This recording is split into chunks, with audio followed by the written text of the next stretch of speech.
everyone, I'm Ian, and Drill! Laser! Q! Sonic Colors Ultimate is out, and oh yeah, I have thoughts. Not all bad thoughts, mind you, but definitely not all good thoughts either, just lots of thoughts. I wasn't really planning on giving this a dedicated video originally. I'm working on a review of Sonic Colors on the Wii, and I figured I could just tack this on at the end of that. Then it came out and I actually played it. Actually, it came out last week if you pre-ordered the Digital Deluxe Edition, which I did. We're going to circle back to that in a little bit though. Before we really get started, I just want to address the nature of this video. This is not a review of Sonic Colors as a game, but just to make my thoughts on it clear real quick, I like Colors a lot. It's got some issues with pacing and some gimmick stages that just feel like a bit too much padding, but it's a game I generally really enjoy going back to. But no, this is specifically a look at how Colors Ultimate succeeds and fails as a remastered port. Also, it's worth noting that I'm playing this on the Xbox Series X. Your mileage may vary depending on the console. Looking at you, Switch version, Jesus Christ. But with that out of the way, let's get started by looking at the most obvious and intentional changes. First of all, the visuals. Sonic Colors on Wii was a phenomenal looking game, and, hot take, for the most part I actually think Ultimate not only preserves the style well, but does look a lot better. Don't get me wrong, it's still clearly a remaster of a Wii game, and you're not going to confuse it with a brand new 2021 release, but for what it is, I think it looks pretty good. Except, you know, when there's so much bloom that it's physically blinding. Fuck. Other than that though, I was generally very happy with the visuals. This is definitely subjective, and I know lots of people aren't huge on how it looks, but I don't know, I think it mostly looks pretty nice. Speaking of subjective, the soundtrack. It's weird. Sonic Colors has one of my favorite soundtracks in a franchise full of absolutely stellar music, and that's still the case here, but okay, so look, in the Wii game, each world has 3 musical tracks, but 6 stages, meaning every song gets used twice. Here, they've added 3 new remixes per world, meaning there are 6 songs per world and they never repeat. Okay, cool. Good, that is an objective improvement. Except they kinda fucked it up? Sort of? It's not about the quality of the remixes themselves. I think they're all basically fine, even if I always prefer the original versions. It's about how they're placed. You'd think the original tracks would be used for Acts 1, 2, and 3, and then the new variations would be used in Acts 4, 5, and 6, but no, it's backwards, and having these weird, overly produced versions of the songs play over Act 1, which is generally the best and most traditionally designed level in each world, is just weird. It almost never feels like it fits, especially Planet Wisp. That shit is a straight downgrade. Again, it's a good idea, really, but the execution is just strange. Speaking of good ideas with strange execution, Metal Sonic. He shows up once per world to offer you a race if you collect 15 red rings, and yeah, no, this is pretty cool actually. It's just a glorified time trial, but some of these are surprisingly challenging. I even lost one. I didn't expect that to happen. You need to actually know these levels and how to effectively use Sonic's moveset options to beat them, and that's a lot of fun. I really enjoyed these. Except for Starlight Carnival. For some reason they used Act 1, which is like 90% literal cutscene. You don't control this. How is it a race? Also, the prompt that pops up when he challenges you looks like fucking malware. Hot metal MILFs in your area. But yeah, no. Aside from that, I thought this was a legitimately fun addition. They also added a shop. I don't really know why. There's also a new Wisp, the Jade Ghost, and yeah, it's fine. I love how it controls, basically a slightly different version of Hover, but with a homing attack that goes through walls, and the music for it is funky as hell. But given how situational it is, and that it's been added to an already complete game, it only really comes into play whenever red rings or whatever have been moved around specifically to accommodate it, and that only happens a few times, so it feels pretty underutilized overall, but still, I guess I'd rather have it here than not, and I mean, I wouldn't mind seeing it next time the Wisps pop up in a Sonic game. Aside from these, the rest of the changes are all pretty minor. You can now perfectly time a homing attack to get a slight bonus, and it's kinda cool. The timing window mixed with this new sound and visual effect make it really satisfying, even though it doesn't actually affect anything. The live system was also completely overhauled, though honestly I barely noticed. You no longer run out of lives, and instead just respawn infinitely at the last checkpoint you reached, and extra lives as collectibles have been replaced with these Tails icons. As long as you have one of these, Tails will rescue you from any bottomless pits. It basically just makes platforming sections more forgiving, and while I'd normally prefer something like this to be optional, I only really died to pits when I was going after the red rings, and admittedly, I think it streamlined that process a whole lot and cut back on backtracking, so I'm gonna call it a net improvement, even if, again, it should have been optional. The biggest improvement for sure comes from the jump to 60 frames per second, because oh my god, it is magical. Seriously, playing Colors at this higher frame rate is absolutely game-changing. Sorry, Switch owners, you're stuck at 30 FPS like the original, which is fine, but man, this is fluid. Not only does the game look substantially better at 60, but it plays so much better thanks to the massively increased responsiveness.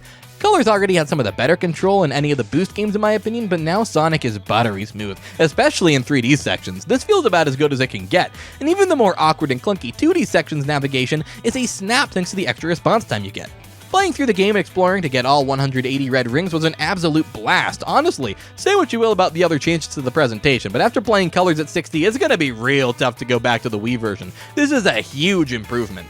So there you go, Colors Ultimate's presentation changes might be a little subjective, but personally, I mostly like them, and the quality of life improvements, the extra content, and especially the jump to 60 FPS, making it a massively more smooth experience from start to finish, clearly makes this the definitive way to play Sonic Colors, right? Well, yeah, I'd agree with that.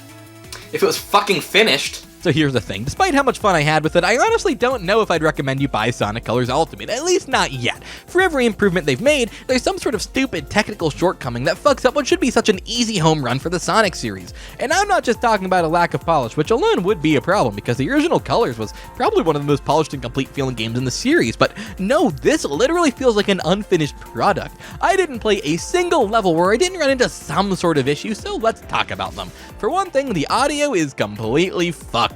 At least once per level a sound channel would cut out. Like everything would be fine, then suddenly ring sounds only play from the left side, or player sounds like jumps or boosts would only play from the right. Even the music sometimes only plays out of one ear while the other gets sound effects. It is so glaringly, obviously bad. I played the whole game with headphones, and honestly, it made me physically uncomfortable at points. It bugged the shit out of me. And that's assuming sounds play at all. I had levels start with no sounds, I had levels start with no music. In fact, I had no music in most levels when wisps were involved. Each wisp is supposed to have a unique theme song, but I'm not kidding, they only triggered maybe half the time, leaving a very obvious silence in the background that sticks out like a sore thumb. Same applies to Supersonic, which sucks because they actually gave him a longer and less tedious jingle this time, but when it didn't trigger, it was so consistently underwhelming. Also, speaking of Supersonic, why does his aura not emanate from anywhere near him? It looks so stupid. On the bright side, at least it fails to trigger half the time, which, you know, is actually also a bad thing, but compared to the borked visual effect we actually have here, I'd consider it the lesser of two evils. And speaking of visual issues, what's up with the laser wisp? I get that the screen dims when you use wisps, but the laser effect is supposed to cut through that. It did on the Wii, but in Ultimate, it also gets dim, and it looks so lame. At least those were the only visual issues I ran into on Series X. I know the Switch version is rife with them, though. You know, typically, giving people seizures if they're photosensitive, not considered peak game design. I've also heard reports of the game erasing save files and even uninstalling itself from consoles, though I cannot say any of that happened to me. I did run into some stuff that was just weird though, like one time in Aquarium Park, the game just totally locked up and crashed. Okay, lame, but whatever. I reset it and, the pause menu font is the wrong size now? It was fine before, but now it's all small. And that never fixed itself, like it's still tiny, to this day. What the fuck? There's such an obvious lack of polish here. The customization menu lags like a motherfucker when you select it in the options. Sometimes in totally automated sections, Sonic just jitters the fuck out like a madman. And what's up with the intro to Starlight Carnival Act 4? He floats down all slow like this every time. This is just how it is. Why is the Wisp unlock animation so slow? And shit, why do egg ponds fall so fast? You're supposed to be able to homing attack through waves of falling enemies, but now it's like a fucking Kaizo Mario level or something. You know, for a game with half an hour's worth of credits, yes, really? You'd expect something that had a shred more polish than this. And to be clear here, I don't blame Blind Squirrel, the developers of this remaster, really at all for this. No, I think that the core game is preserved well, the improvements are very obvious, they cared, they tried. I do not put the blame on them at all. This is 100% on Sega for rushing out a product, and I am so disappointed to have to say that. This is a series that has consistently been plagued by rushed releases, but in this case, I don't even get it. It's just a remaster, and if it was finished, it would be a damn good one. This isn't even a new game. There's no need for a deadline. There's no reason for this to be rushed out the door, and yet here we are. And to add insult, literal insult to injury here, they charged extra to access this unfinished game early. Even if this release was perfect, I'd be opposed to this. As someone who typically buys games physically, especially Sonic games, the fact that I'm essentially being punished for wanting a hard copy by being locked out for several days compared to digital customers is just kind of a shitty business practice in my eyes. The Monkey Ball remake is going to be doing the same thing, and I really hope they cut it out going forward, but at least Banana Mania looks like it'll actually be a finished product. Charging extra to access this game in this state, frankly, is kind of insulting. I'm legitimately annoyed about it. And god damn it, that's a shame, because like I said, I really think the dev team's hearts were in the right place here, and there is so much that I like! I really, sincerely hope this gets patched, because when the game is acting as intended, it's absolutely the best way to play Sonic Colors. And Colors is a good game! I had a ton of fun blasting through it for this video, including red ring hunting. The core game is preserved well, and if this gets the updates and support that it really deserves, we might end up with a personal favorite on our hands. It's honestly, legitimately frustrating. It is almost there for me. The new features, while superficial, are cool, and I actually like the new look for the most part, and the overall feel of the gameplay, the most important thing, is legitimately improved. This is so close to being an easy recommendation.